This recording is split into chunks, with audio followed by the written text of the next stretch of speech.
विकास कामाबाबतीत तुम्ही तुमच्याकडे पद असताना 2.5 वर्षामध्ये काय केलं? 2.5 वर्षात काय करायचं, तुलना करायची का आपण? रमेश बारसकरची शर्यत सुरूच्या काळात तुलना करू आपण. हा फक्त पोपटपंची आहे. वरडून फक्त म्हणतो मी आव केलं, मी केलं, रमेश बारसकर हे केलं, ते केलं. मी असं म्हणत नाही की बाबा मीच केलं काम. आमची जी टीम होती 11-10 जणांची, या टीमनं आम्ही पूर्ण केलं. राजमालकाने नेतृत्वाखाली केलं. आणि त्यांनी जी कामं केली ती राजमालकाने नेतृत्वात केली. पण डोळ्यात जनतेत राजमालकाला कळलं नाही की बाबा ही लोकांची फसवणूक करतोय. पहिला मुद्दा सांगतो. आणि नगराज झाला आणि म्हणते सौ खर्चातनं काम केलं. सौ खर्चातनं काम केलं ही मुद्दा बरोबर आहे. पण कुणाही सौ खर्चातनं केलं. सोलापूरमध्ये 7 रस्त्यापाशी पाटील म्हणून आहे. पूर्ण नाव माझ्या लक्षात नाही सध्याला. पाटील म्हणून एक ठेकेदार आहे. त्या ठेकेदाराला आश्वासन दिले की इथनं पुढे तुला कामं देतो. तू तुझ्या ह्याच्या कामावरनं मला राहिलं डांबर मला शिल्लक दे. तर मेन रोडला साहेब आहे का, मेन रोडला 2-2 फूट फक्त वाढवलं. शिवा चौकात नाही खडी टाकली. जेसीबीनं उकरून गाड्यानं उकरून फक्त खडी टाकली 1 फुटाची. खडी टाकले त्यावर फक्त डांबराला लेप वरला. मधनं त्यांनी डिवायडर केलं. त्या डिवायडर मध्ये अक्कलकोट ही सगळी माहिती मी दिली पुराव्या साईड बरं का विरोधकांना सुद्धा. अक्कलकोट मधनं फक्त ह्यानं काय केलं, ती हायमस म्हणता येत नाही, एक जुनं भंगार मधलं पोल असतं ते घ्या, भंगार मधात पोल घेतलं ना, पोल घेऊन घेतलं ती प्रत्येक 30-40 फुटाचा पोल लावला. लाईटी लावल्या. बा लावल्या रमेश बाजी कुठनं लावल्या? अरे नगरपालिकेत बिल काढलं येड्या. सगळं माझ्याकडे प्रूफ आहे की. आता लोक म्हणतील तू इतके दिवस का बसला? अरे मी 4.5 वर्ष रमेश बारसकर मला आज जेलमध्ये घातलं खोट्या केसमध्ये. मला सांगता आलं नाही ना. आता येऊ तर मी येऊ शकत नाही. येणार आहे मी जनतेत येणार आहे, सोडून द्या. उद्याच आलोय मी. तर विषय काय आहे माहित आहे का, रमेश बारसकरनं तो रोड केला नाही. त्यानंतर त्या रोडचं त्यानं बिल उचललं. डांबाचं बिल उचललं, लाईटचं बिल होतं. मी पुराव्या साईड बोलतो, खोटं बोलत नाही. खोटं बोलणं नागेशी नगरे ही. नागेशी नगरे म्हणून त्रास त्याचं इलेक्शन 20 तारखेला लागलं. कुठं लागलं मला सांग. हो शहरात फक्त 3 नंबर वार्डात लागलं ना ब मधनं. नागेशी नगरे. नागेशी नगरे म्हणून शिलंगपान रोड हा पालखी रोड आहे आपला. त्या रोडनं जाता येतं माणसाला किती त्रास होतो. पालखी रोड आहे. त्या पालखी रोड मध्ये कोरोना काळात ह्याचे खालचं अवसान पूर्ण गेलं. पूर्ण अवसान गेलं. हा राजन पाटलांना म्हणला की मालक मला ह्याच्यातनं वाचवा. वाचवा, मी तुम्हाला स्टँड पासून तुमची मिरवणूक काढतो. मालक म्हणले तुला वाचव तूच मी, पण स्टँडवरच मिरवणूक घ्यात काय? मालक मला वाचवा तुम्ही. काय पण करा, कुठले पण 10-15 मालकाने त्याला वाचवले ना त्या कोरोना काळात. ही नैसर्गिक अशी नाही तर देवी शक्ती अशी. फक्त मोहोळच्या जनतेला ना धूळ, खड्ड, लोकांना त्रास झाला आणि नागेश्वर नगरी आहे. एक नियम आहे, इथंच करायचं आणि इथंच फेडायचं. त्याने इथंच केलं, इथंच फेडला. त्यातनं सुद्धा माझ्या नागनाथ महाराज त्याला वाचवलं की बाबा ठीक आहे मी चुकलो माफ, तरी सुद्धा तो बदल नाही. मग ह्याच्या व्यतिरिक्त शिक्षा काय त्याला मिळेलच. महत्वाचा मुद्दा रोडवर येऊ आपण, मेन रोडवर. तर त्यानंतर माझी घरची नगराची झाल्यानंतर 1,22,00,000 मेन रोडचं 3 टप्प्याचं काम निघालं. पहिला टप्पा अजून तो लोकांना वरडून सांगतो बरं का, पहिला साहेब घ्या. त्या रोडचं टेंडर निघालेलं आहे, कागद आहेत माझ्याकडं. त्या रोडचं 3 तुकडं करून रमेश बारस केलं. अंडरग्राऊंड गटर होती. आपले मोरे माहिती बघा, ती त्यांचा मुलगा होमगार्ड आहे ते. त्यांचं वडील त्यांच्या वडिलांनी काम अडवलं की बाबा तो असली गटर का करला मधनच. एवढं का गटर करला, तर अक्षरशः त्या रोडचं त्यानं चाळण करून टाकली. कोरोना काळात 1,22,00,000 रुपये पाणी गटरीसाठी, अंडरग्राऊंड गटरसाठी 20 लाख मंजूर होतं. 1.5 कोटी रुपये त्यानं फक्त घशात घातलं. सो खर्चातनं कसं काय म्हणतो तू? कशा जीवावर म्हणतो? आणि काय झालंय, आमचे नगरसेवक बोलत नाहीत साहेब. त्याच्यामध्ये त्यांनी खूप मोठा भ्रष्टाचार केला असं तुम्हाला म्हणायचं आहे? भ्रष्टाचार 100% केलाय म्हणून नागेश्वराला शिक्षा दिली ना. त्याचं अंगच घाललं होतं साहेब कमरेखाली. नागेश्वर आमचं जागृत देवत असताय.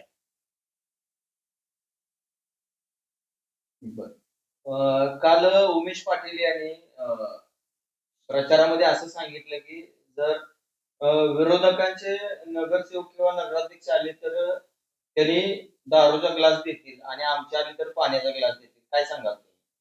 कोण दारूचा ग्लास देते नाही विरोधक? हा, म्हणजे विरोधक कोण? म्हणजे उबाटा गट का भाजप गट? भाजप गट.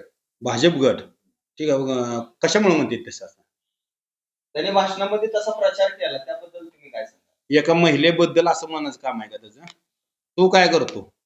तू सावली बंगल्यावर काय करतो संध्याकाळी? तू आमदार रमेश बारसकर काय करता तुम्ही? किती पॅक वाढता आणि गाडी तुम्हाला उचलून कार्यकर्ते नेते ही कोणी सांगायचं? बघा तिथं जरा माहिती घ्या, शेजारी पाजारी आमचं समाजच आहे तिथं.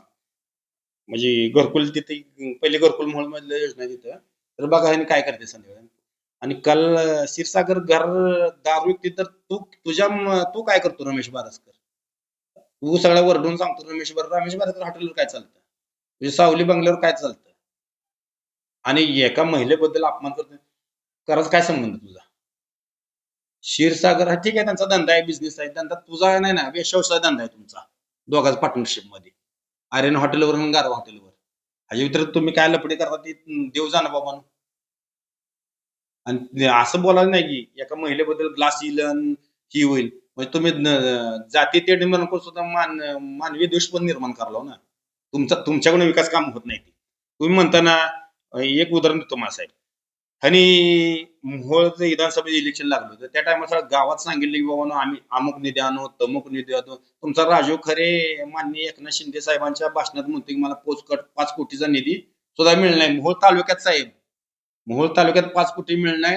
तुम्ही भाषण काय ठोकता? आव करून गुण जाव करून गुण चावी आणि कुलप आहे. कुठली चावी आणि कुलप आहे? देवाभाऊ हे राज्याचं नेतृत्व आहे. त्यांच्या हातात नाही. आमच्या जयाभाऊन सांगितले 200 कोटी रुपये येईल. आणि विषय बारसकरचा आमचा करतो. बारसकर कामात तुम्हाला सांगतो, मेन रोड खराब झाला, पुलेट लाईन पासून गवते मारत लाईन खराब झाला. अहो साहेब, अशी गटार केली तर गटारमध्ये कॉन्क्रीट टाकली, भरपूर ठिकाणी गटार तुंबली, लोकांच्या घरात पाणी गेलं. बाबळगावच्या लोकांनी ते रस्ता अडवला की रमेश बारसकर काम देऊ नका. नगरपालिकेत त्यांनी मोर्चाकाला आंदोलन केलं, निवेदन दिलं. आमचे बाबळगावचे मित्र आहेत ती सगळ्यांनी निवेदन दिले की बाबळगाव रस्ता रमेश बारसकर करून ये. ती पण जाऊ दे. सेलिंग पण रोड बसतात बघा तुम्ही.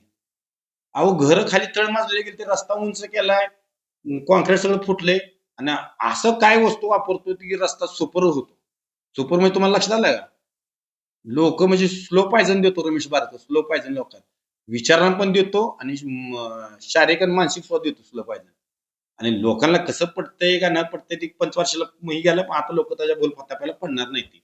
आणि महत्वाचा मुद्दा तो म्हणतो की पाणी टाकी त्या परवाशी आठवडा बाजारात ही झालं की पाणी टाकी मी बांधली. अरे येड्या, माझी बायको नगराध्यक्ष असताना यशवंत मानेने ती निधी दिला आणि संतोष खानदाराच्या फंडातनं तो पाणी टाक्याचा प्रकल्प झाला. कुठला आठवडाभर टाकी आहे टोली जंग, ती संतोष खानदाराने केली.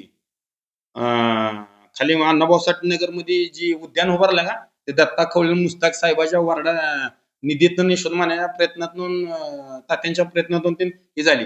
बरं मला सांगा, इलेक्शनला किती टाइम झाला साहेब? वर्ष झालं ना. असं काय जादू पडली वर्षात ते काम झालं पूर्ण?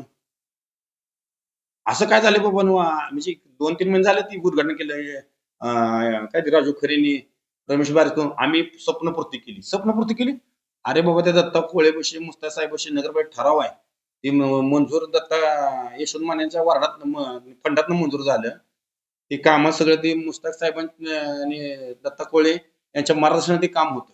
आणि ही तिघं सरळ म्हणते ते आम्ही काम केलं. अरे किती प्रत्येक वार्डातलं काम केलं तर ती. आणि मला एक विनंती आहे दीपक मेंबरांना, कारण ते एकदम हुशार आहे, ज्येष्ठ माणसं आहे ती. असं म्हणते ना, आता ही त्यांच्या संग मिली बघत आहे म्हणून ही करले. ज्या माणसाचा सन्मान करा ते करतोच मी. दीपक गायकवाड म्हणले की बाबा मेंबरचं पण चुकलं की त्या घाटणे रोडला गेलो मी, तिथनं बघितलं तर खाल्ल्या भागात फक्त मला उजेड दिसतो. मेंबरला माझी विनंती आहे, मेंबर अतिशय म्हणजे चाणाक्ष माणूस आहे. मेंबरची एक चूक झाली त्या चाणक्य मध्ये. मेंबर ह्या मोहोळ शहरात हायमस्ट दिव पहिल्यांदा आमदार रमेश कदमने बसवला. काय असेल ती 4 बसो 5 असो. त्यानंतर बाळराजे पाटील, राजनजी पाटील आणि यशवंत माने यांच्या नेतृत्वाखाली 56 हायमस्ट दिव, 56 हायमस्ट दिव वार्ड क्रमांक 8, जुना 8 आणि 9, आता सध्याचा 5, सरिता उर्फ वंदना संतोष सुरवशे काळात आणि मनीषा प्रतळे काळात हायमस्ट दिव बसले. त्यानंतर दत्ता खवळे, संतोष खानदारे, मुस्ताक साहेब यांनी ती हायमस्ट दिवस बसवला. तोच उजेड दिसतो मोहोळ शहरात. ते रमेश बारसकरचं नाही. तुम्ही उगाच त्याला प्रसिद्ध देऊ नका मेंबर, पहिली गोष्ट. दुसरी गोष्ट, मोहोळ शहरातली जी पहिली एचडीपी पाईपलाईन झाली का, अण्णाभाऊ साठे नगर, सिद्धार्थनगर, मुस्ताक शेख, दत्ता खवळे मनीषा फरतडे पाणीपुरवठा सभापती, बांधकाम सभापती सरिता सुरवशे यांच्या फक्त 4 प्रभागात म्हणजे आता चालूच्या 4 आणि 5 मध्ये एसडी पाईपलाईन झाली. त्या काळातच वरनं गुरुनाथ मंगलकर टाकीपाशी 20 लाख लिटरची पाणी टाकी बांधून तिथनं पाईपलाईन करून त्यात सुद्धा आडकाठी ठराव दिला नाही, मंजुरी केली नाही. आमचे एक मुख्याधिकारी होते पंकज जावळे म्हणून. त्यांनी ती जुलमलं लोकांना पाणी पुसलं पाहिजे, बहुजनाला पाणी पुसलं म्हणून रमेश बारसकर त्या चेकवर सही केली नाही. नगराची एक सही असती वाउचरवर. तर रमेश बारसकरच्या वाउचरची सहीची वाट न बघता, कारण जाणून म्हणून त्याला काम करू द्यायची नव्हती, सिद्धार्थनगर अण्णाभाऊ साठेकर चाटेकल्ली ह्याच्यात. तर पंकज जावळे यांनी ती सही केली. माझी नोकरी गेली तर चालेल, पण इथला बहुजन समाज पाण्यापासून तडपला नाही पाहिजे. त्यानंतर आम्ही त्याच्यावर दबाव आणून त्या गोष्टीसाठी त्याचा विश्वास ठरवा आणला होता. ह्यात राजन मालकाचा काही संबंध नाही. तू पाणी पुरवठ्याच्या पाईपलाईन का सही केली नाही त्यासाठी आम्ही त्यावर दबाव आणला होता. त्याचा राजीनामा मागितला होता. मागितला मी सांगतो की आमच्या घरच्याने मागितला होता, मनीषा फरतडे मागितला होता, दत्ता खोळे मागितला, संतोष कांद्रे. पण एवढं जाऊ द्या, त्या भागात आता येवती तलावावरनं 130 कोटी रुपये पाईपलाईन झाली. आज एक 2-3 वर्षात ती 2-3 महिन्यात ती पूर्ण चालू होईल. ते पाणी पुरवठे श्रेय तू घेण्याचा काय संबंध? आता यशवंत माने यांच्या निधीतनं झालं, मोहशहरात पेसली पण झाली, ड्रेनेज लाईन झाली. आमच्या प्रभागात पहिल्यांदा मोहशहरातनं हाय मजदी व रमेश कदम नंतर आमच्याच वार्डात झालं. 56 हाय मजदी साहेब, जोक नाही. असं मुंबई पुणे सिटी सुद्धा आहे, असं जेवढं 50-50, 30-30 फुटावर हाय मजदी नसतात. बघा तुम्ही सिद्धार्थनगर, अण्णाभाऊ साठे नगर, गौतम महाराज चौकन, बागवान चौकन, भाजी मंडई जावा तुम्ही मेन रोडला, प्रत्येक ठिकाणी तुम्हाला हाय मजदी दिसते. प्रत्येक ठिकाणी पाणी समज देईल. जिथं पाण्याचा दिवस ना, स्वतःचा आमचं 2 टँकर अण्णा फरतडेचं माझं, मागेल त्याला पाणी, मागेल त्याला पाणी, मागेल त्याला रस्ता, मागेल त्याला ड्रेनेज लाईन आहे. कुणावर भेदभाव केला नाही. त्या भागात जावा तुम्ही सिद्धार्थनगर, अण्णाभाऊसाठी फक्त ही 2 माणसं भामटेली म्हणा, संतोष सुरवशे. तिथली लोक तुम्हाला काय उत्तर देतील, शब्दानं उत्तर देतील, हातानं उत्तर देतील मला माहित नाही. तुम्ही जाऊन चौकशी करा फक्त. आणि तुम्ही जाऊ नका, पत्र बांधवा तुम्हाला काय बोलणार आहे ती, त्या जी आरोप करते मला घेऊन जावा. दूध की दूध, पाणी का पाणी होऊन जाईल ना. आणि दुसरा मुद्दा म्हणलं तर घरकुलचा. बाबा घरकुल मंजूर झाले तर तुझ्या काळात चेक किती सुटला? प्रधानमंत्री योजनेतनं जवळजवळ 1700-1800 घरकुलचं चेक आपण सोडलं. रमाई घरकुलचं चेकचं वाटप माझ्या घरच्या काळात झालं. 2.5 वर्ष तर ठीक आहे, त्याच्या काळात घरकुल मंजूर झाली, चेक का सुटलं नाही लोकांना? 198 घरकुल मंजूर झाली. ती आम्ही आहे का दत्ता खवळे, संतोष खंदारे, मनीषा फरतडे, सरिता सुरवशे यांनी घरी घरी जाऊन कागद गोळा केली, लोकांना प्रोत्साहन दिलं. ज्याला उताराचे पैसे नाही ते उताराचे पैसे भरलं, ज्याकडे स्टॅम्प नाही. आमचा समाज दिनदुबळ आहे, या चौघांनी पैसे भरले साहेब. हा रमेश बारसकर कॅप्टन, आम्ही कागद द्यायची, ही करायचं, सोलापूरला पळायचं. मग 6-8 महिन्यात ती घरकुल मंजूर झाली. 2 वर्ष का चेकचं पैसे सोडलं नाही बाबा तू? फक्त साहेब आहे का त्याच्या काळात फक्त 300 चेकचं पैसे गेले. माझी बायको असताना राहिलेली आहे का 195 चेकचं पैसे वाटप केलं. त्यानंतर घरकुल मंजूर केली, आमच्या घरच्यांनी पैसे दिलं, प्रधानमंत्री योजनेतनं घरकुलचं पैसे दिलं. सगळ्यात मोठा मुद्दा, ज्याचं मागील त्याला शौचालय योजना म्हणून मी चालू केली. जवळजवळ 2,500 ते 3,000 शौचालय दिली. शौचालय, ज्याचं घर शौचालय त्याला अनुदान दिलं, ज्याच्याकडे शौचालय त्याला बांधून दिलं शौचालय, सार्वजनिक शौचालय उभा केलं. घंटाकाळी सरिता सुरवशेच्या काळात, मनीषा फरतडेच्या काळात चालू झाली, दत्ता खवळे सभापती स्वच्छता त्यांच्या काळात झाली. मग तू लोकांना भ्रम का निर्माण करतो? विषय काय माहिती आहे साहेब, आमची नगरसेवक आहेत ना, बोलत नाही ती, त्यांना बोलता येत नाही. फक्त ती बोलत नाही ते, पण असं नाही याचा अर्थ, पण ती कामात उत्तर देते साहेब. काम फक्त राजन मालकाच्या नगरसेवकांनीच करू जाणं, राजन मालकांनी नेतृत्व करून जाणं.